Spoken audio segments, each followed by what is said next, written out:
За тэгэхээр одоо энэ Хитлерийн миний тэмцэл гэдэг номыг орчуулан гаргасны дараагаар бол Монголын энэ сошиал цахим орчиндаас баг зэрэг юм хил ам хэрүүл тэмцэлч гэдэг юм уу нэг иймэрхүү асуудлууд бас нэлээ үүссэн надад бол харагдсан. За миний хувьд яг энэ номоо орчуулж гаргаад бас тодорхой хэмжээгээр завгүй гүйжсэн болохоор тэр бүрийг бол яг сайтар бол нэг бүрчлэн харж бол амжаагүй. Гэхдээ яг зарим хүмүүсийн зүгээс бол шүмжилж байгаа. Гэхдээ шүмжлийг давсан доромжлын утга агуулгатай тийм бичвэрүүд бас нэлээд бол тэгж ажиглагдсан. Тэгэхээр энэ миний тэмцэл гэдэг энэ ном бол ерөөсөө Монгол улсад бол ингэж анх удаа орчуулагдж байгаа ном бол огтоосоо биш. За 2000 онд бол тухайн үед философи ухааны доктор Лавг Сүрэн болон сэтгүүлч Чантуу гэдэг хүмүүс бол одоо энэ номыг 2000 онд монгол хэлэнд орчуулж гаргаж ирсэн. За энэ ном гарсан даруйдаа бол тухайн үед бол бестселлер болж ирсэн ийм ном байгаа. За энэ ном 2000 онд гарч байхдаа тухайн үед бол 45 мянган төгрөгөөр зарагдж байсан гэдэг надад нэг ийм мэдээлэл ирсэн. За 2000 онд бол би өөрөө тийм жоохон хүүхэд байсан болохоор яг үнэхээр одоо хэдэн төгрөгөөр зарж ирсэн нь хэрч мэдэхгүй. Гэхдээ яг тухайн үед бол нэг бүтэн сарынхан цалингаар энэ номыг авч ирсэн. За эсвэл одоо хагас сарынхан цалингаар энэ номыг авч ирсэн гэх мэтэр иймэрхүү юм сэтгэлдлүүд надад хэд ирсэн болохоор за энэ бас хантайч байж магадгүй юм байна да гэж бол миний хувьд бол бодсон. За харин энэ удаа 2025 онд энэ орчуулан гаргасан энэ хувилбар бол за Америкийн нэгдсэн улсын нэрт орчуулагч за сэтгүүлч Ральф Манхайм гэдэг хүний за 1943 онд буюу дэлхийн 2 дугаар дайнд өрнөж байх үед орчуулагдаад Америкийн нэгдсэн улсын зах зээл дээр худалдаалагдчихсан ийм хувилбараас нь бол монгол хэлний бол хөрвүүлэн орчуулсан байгаа. За Ральф Манхаймийн одоо энэ хувилбар бол англи хэл дээрх одоо хамгийн сайн хувилбар гэж бол албан ёсоор бол тооцогддог байгаа юм аа. За тэгэхээр зарим хүмүүсийн хувьд одоо энэ номыг уншаад яг нөгөө нацист суртал ухуулга гэдэг өнцгөөс бол харж бас шүүмжилсэн байлээ. Гэхдээ шулуухан хэлэхэд бол одоо миний тэмцэл гэдэг ном бол огтоосоо юм нацист гарын авлахын ном бол биш гэдгийг бол би хэлмээр байна. За тэдгээр хүмүүс бол бас буруу бодож байгаа юм аа. За учир нь гэвэл одоо Адольф Хитлер гэдэг хүн энэ номыг 1924 онд шоронд хоригдож байхдаа бичсэн гэдгийг бол та бүхэн мэдэж байгаа. За 1924 он гэдэг бол Хитлер чинь 1933 онд Германы канцлер болсон гэж бодвол одоо 9 жилийн өмнө буюу улс төрд хөл тавиачгүй байх үедээ бол энэ номыг одоо бичиж ирсэн. За энэ номонд бол дэлхийн 1-р дайны өмнөх үе болон дэлхийн 1-р дайны он жилүүд за дайны дараах бас он жилүүдийн одоо Герман болон Австрийн нийгэм улс төр эдийн засгийн амьдралд өрнөсөн тэр бүх язралт ороотлуудыг одоо залуу хүний нүдээр маш зоригтойгоор бол ингэж шүүмжилж гаргасан ийм ном байгаа юм. За тэгэхээр нэг ёсонд бол одоо Хитлер эдэр залуухан байхдаа буюу нийгмийн аливаа асуудалд бол маш тийм хурц соргог нүдээр шүүмжлэлтэй ханддаг байхдаа бол бичсэн буюу одоо хамгийн тийм эрүүл сэтгэлгээтэйгээр бол бичсэн ном гэж бол ойлгож болно. За мөн одоо 1924 онд бол Германы түүхэнд алдартай шар харигны бослого гэж гарч байсан. За энэ бослого бүтэлгүйтсэн учраас Хитлер 5 жилийн хорих ялаар шоронд орох хорих ялаар бол шийтгүүлсэн. За энэ үедээ бол мань хүн бол энэ номоо бичиж эхлүүлсэн байдаг. Энд чинь нэг хачирхалтай зүйл байгаа нь Хитлер хэдийгээр 5 жилийн хорих ял авсан боловч шоронд бол дөнгөж 9 сар суугаад бол судлагдсан. За яагаад 9 сар суугаад судлагдчихва гэдэг нэг асуулт бас гарч ирнэ. Хитлер ч одоо яг тухайн үедээ бол яалтчгүй шар харигны бослого гэдэг бол төрийн эрх мэдлийг хууль бусаар булааж авах гэсэн оролдлого буюу одоо хуулийн дагуу төрийн эсрэг гэмт хэрэг бол хийцэн хүн байгаа. За ийм гэмт хэрэг бол мэдээч хэрэг ялын хөнгөлөн ч юм уу тэгэж гайгүй зөөлөн хандах бол ийм ямар ч боломжгүй ийм гэмт хэрэг. За гэтэл шүүгч нар энэ үнийг 9 сар суулгаад суллсан. За яагаад суллчваа гэвэл яг Германы Бавар мужийн шүүгчид бол Хитлерийг тухайн үедээ за энэ хүн бол Герман улсад ер нь бол хэрэгтэй залуу хүн байна. За ер нь бол нэг муу залуу бас биш вэ штэ. За ир нэг алдаа байз, эрэг нэг нураал үз гэдэг иймэрхүү хандлагаар бол хараад мань үний ялыг 5 жилээс 9 сар болгоод багасгаж ирсэн. За эндээс маш чухал нэг гаргалгаа гарч ирнэ. Тэдгээр шүүгчнэр яагаад Хитлерийг ингэж дүгнж харах болов гэдэг нэг асуултаас гарч ирж байна. За үүнд одоо тодорхой хариулахын тулд тухайн үеийн нөхцөл байдлын талаар багахан түүх ярих ёстой л доо. За дэлхийн 1-р дайнд Германы эзэнт гүрэн ялагдсны дараагаар бол Версалийн гэрээнд бол албан хүчээр Герман улсууд гарын үсэг зурсан. За Версалийн гэрээ бол Герман улсын эсрэг одоо маш хатуу заалтуудтай ийм хатуу гэрээ байсан. За энэ гэрээний хамгийн хатуу заалтуудын нэг нь бол Герман улсын зэвсэгт хүчнийг татан буулгах ийм заалт байсан. За энэ ч утгаараа Герман улс өөрсдийнх нь цэрэг армийнхан 80-аас 90% цомогтголд оруулж бүх офицеруудаа шахуу тарааж эрд цэргүүд нь бол одоо зэвсгээ хураалгаж гараа мухардсан ийм үйл явдал болсон. За энэ үйл явдал Германы ард түмэнд нийт Герман үндэстэнд яаж туссан бэ гэвэл маш хүн дээр туссан. Тэнгэр нурах мэт одоо маш их доромжлолыг тэр хүмүүс мэдэрсэн. Яагаад гэвэл Герман үндэстний сүр хүч чадлын бэлэгдэл бол маш олон жилийн турш цэрэг арим дээр оршин тогтнож ирсэн. Германы эзэнт гүрэн байгуулагдахын өмнө бол одоо Пруссийн эзэнт улс гэж байсан. За Пруссийн эзэнт улсын цэргийн академи гэдэг бол одоо дэлхийд тэргүүлэгч Европ төдийгүй дэлхийд тэргүүлдэг маш нэр хүндтэй цэргийн академи байсан. Германы офицерууд бол хамгийн шивтгэн байдаг байсан. Гэтэл энэ Герман гэдэг үндэстний хамгийн том бахархал болсон энэ цэрэг армийг нь үгүй хийсэн энэ ард түмний хувьд асар их доромжлол болон хүчгүй мэдрэмжийг авч эхэлсэн, сул дорой мэдрэмжийг мэдэрч эхэлсэн ард түмнэрээ. Баруун талд нь орших Франц улс өөрсдөөс нь илүү цэрэг аримтай, хойдолд нь байгаа англичууд илүү болсон. За тэр байтугай зүүн талд нь байгаа Польшууд хүртэл өөрсдөөс нь бол илүү цэрэг аримтай болж эхэлсэн. За иймээс одоо Германы ард түмэн бол энд бол маш их дотроо бухимдчихсэн байгаа юм а. За хоёр дахь асуудал гэвэл Версалийн гэрээний өөр нэгэн чухал заалт нь бол ерөөсөө дайн хийгээд ялагдсан болохоор нөхөн төлбөр гэдэг одоо маш их нөхөн төлбөрт унсан.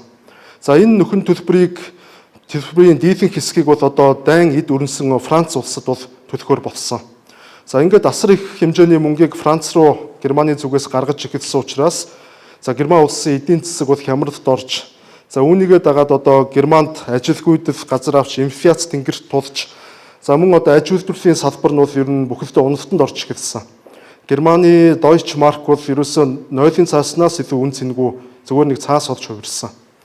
За ингээд Герман улс ерөнхийдөө бахархал болсон цэрэг аримч байхгүй. За нөгөө талдаа одоо эдийн засагч байхгүй юм хямралын одоо юм ядууралтай маш гүн гүнзгий хямралд орж эхэлсэн.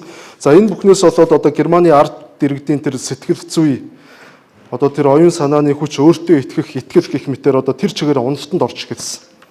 За яг энэ уналт дороотлын үед Хитлер тодорч гарч ирсэн. За Хитлер яаж ингэж тодорч гарч ирж чадсан бэ гэвэл Хитлер ард түмэндээ санал болгож эхэлсэн. За юуг санал болгосон гэвэл хэрвээ үндэсний социалист нам буюу нацист нам төрийн эрхэнд гарах юм бол бид нэр энэ улс орныг ингэж аварна. Бид нэр энэ Герман улсын боловсролын салбарт ийм бодлого хэрэгжүүлнэ. Бид нэр эрүүл мэндийн салбар, эдийн засгийн салбарыг ингэж инновац хийж бид нэр өөрчлөх болно. Бид та бүхнийг хямралаас гаргах цогц төлөвлөгөө байна. Энэ төлөвлөгөөгөө санал болгож эхэлсэн. Яг нь тухайн үед бол Германы төрийг барьж ирсэн дундаж одоо хөрөнгөтний намууд, одоо буржуаз намууд гэдэг эдгээр намуудад бол яг үнэндээ Германыг энэ хямралаас гаргах ямар ч тийм цогц төлөвлөгөө байгаагүй. Тэдэнд ард түмэндээ санал болгох юу ч байгаагүй. Мөн тухайн үеийн Германд маш хүчтэй байсан коммунист буюу одоо тэр марксист хөдөлгөөн намуудын хувьд бас л яг цогц тийм төлөвлөгөө огтоосоо байгаагүй. Марксистуудын хувьд яг юу хүсэж ирсэн гэхээр Германы коммунист улс болохыг хүсэж ирсэн. Өөр тэдэнд зорилго байгаагүй. Яг энэ үед Хитлер ард түмэндээ яг ингэж цогц бодлого төлөвлөгөө бүр аливаа улс оронд байж болох бүх асуудлуудыг бүгднгийн шийдвэрлэх юм гаргалгаа гаргаж ирж ард түмэндээ санал болгож байсан болохоор Хитлер яг л одоо хонглын үзүүрт нэг гэрэл харагддаг шиг Германы ард түмэнд тэгж харагдаж эхэлсэн. Яг л тэр хүнээс өөр хэн ч санал болгоогүй. За одоогийн яг уу манай нийгэмд байдаг зарим нэг популист улс төрчидтэй харьцуулахад бол яг уу дан ганц асуудлыг шүүмжлэх нь биш шүүмжлээд тэрийгэ засах гаргалгаагийн нөгөө хамт давхар санал болгож байсан болохоор илүү тэгж ард түмэнд хүрсэн байгаа юм. За тэгэхээр Хитлер яагаад 5 жилийн хорих ял авсан боловч 9 сарын дараа суллагдсан нь эндээс маш тодорхой харагдаж байгаа. Германы Бавар мужийн шүүгчид хүртэл Хитлерт бол итгэж байсан гэдэг нь бол харагдаж байгаа юм ба. Тэгээ энэ хүнд бол боломжийг олгохоор шийдсэн.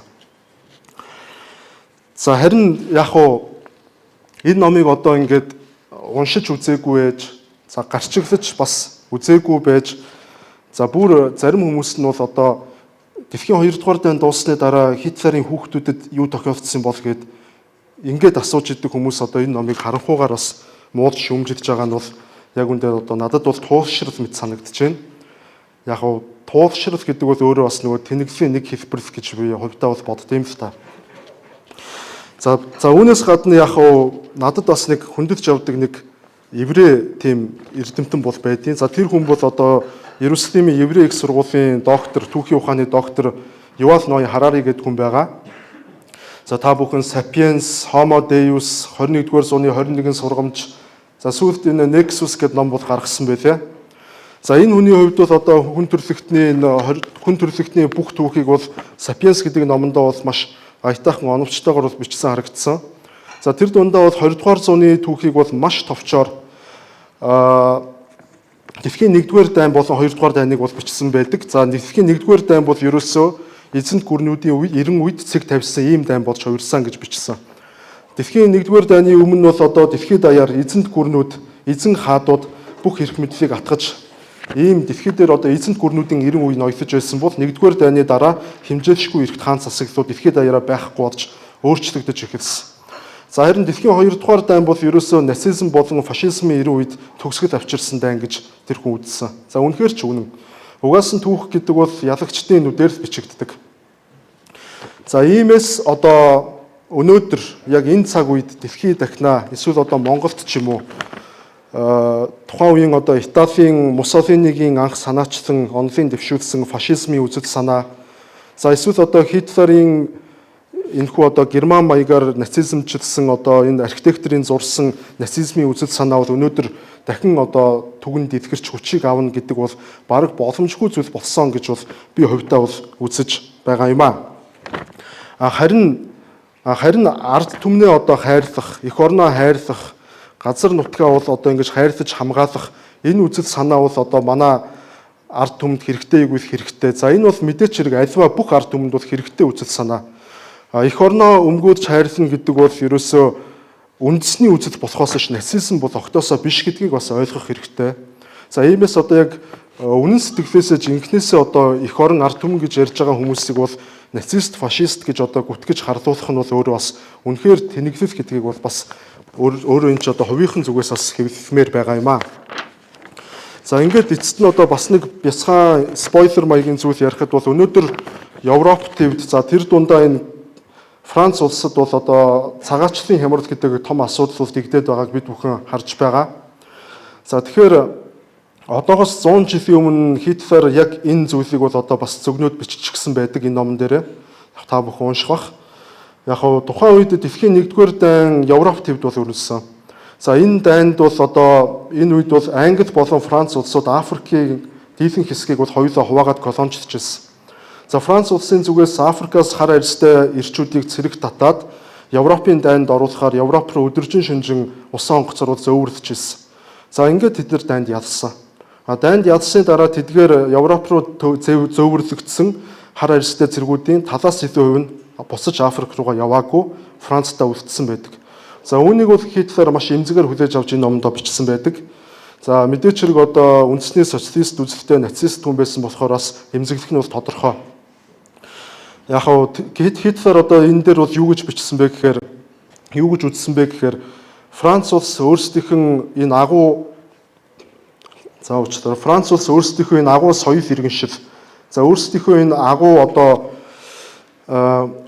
үндэс угсаа энэ бүх зүйлээ бол ингэж устгаж холих мөхөх одоо энэ зам руугаа бол орж гинэ гэж одоогоос ингэж 100 жилийн өмнө бол бичсэн байт юм аа. Тэгэхээр ямар ч тач одоо та бүхэн энэ Хитлерийн миний тэмцэл гэдэг номыг бол авах гээхийн ухаанаар бас хандаж уншаарай гэж би хүсэж байгаа. Мэдээч авах зүйл бол маш их байгаа гэдгийг бол цохон тэмдэглэмээр байна. Тэгээд яг нь ер нь бол ингээд одоо та бүхэн бас бодоод үзээрэй. Эцэг нь нас орчихсан. Эцгээс нь үлдсэн хөрөнгө нь хүнд өвчтэй ээжийнх нь эмчилгээнд зарцуулагдаад дууссан. За ээж нь бас өвчнөд ийлэлгүй нас орсон. За ингээд ямар ч мөнгөгүй халаас хоосон үлдсэн одоо Хитлер тухайн үед бол хүүхэд байсан шүү дээ. Өөрөө өөрийнхөө амьдралыг босгож ирэхийн тулд ямар ч таньдаг хүнгүй Вена гэдэг их хот руу ойр ганцаараа очсон. Их аян замд бол гарсан л та. Яг хөө Венад очоод бүхэл бүтэн 6 жилийн турш Өдсөглөн гэдэг цор ганц найзтайгаа өдөржин шөнжин хамт амьдарсан. Ингээд эцэст нь хэлийн дэс давж Германы Бавар мужийн Мюнхен хотод бол очиж амьдарч гэлсэн. За улмаар Мюнхен хотод очсныхан дараагаар ирээдүйд тэр улсынхаа төрийн тэргүүн, канцлер, фюрер болж чадсан. За ингээд эцэст нь өөрийнх нь төрсөн нутаг болох Австри орныг Австри Герман хоёр чинь нэг үндэстэн шүү дээ. Яг нэг үндэстэн хоёр өөр улс. Өөрийнх нь төрсөн нутгийг ямар ч дайн хийлгүүгээр цэргийн хүч ашиглахгүйгээр нэгтгэж чадсан. Ингээд эцэст нь дэлхийн 2 дугаар дайныг эхлүүлсэн. Яг өнөөдөр 21-р зуунд бол Хитлерийн хувьд еврейчүүдийг одоо үе олноор нь устгасан, Холокост хийсэн гэх мэтээр одоо энэ цаг үеийн үзэл баримттай нийцэх боломжгүй юм харгас одоо гэмтэргүүдийг үйлцсэн бол үнэн тэр хүн бол маргаангүй. Гэхдээ саяны ярьсан одоо Хитлерийн энэ амьдралын түүх бол энгийн нэг хүний одоо амьдралд хэр барагтай бол тохиолдоод байхааргүй юм ховор хэцүү түүх байсан болов уу гэж харагдаад байгаа. Ингээд харахаар Хитлерийн амьдрал бол тэр чигтээ түүний тэмцэл байсан харагддаг. Энэ ч утгаараа Хитлер магадгүй өөрийнх нь номыг миний тэмцэл гэж нэрлэсэн болов уу гэж би бодож байна. Ингээд миний тэмцэл номны албан ёсны нэрд ихэвч байна. Та бүхэндээ баярлалаа.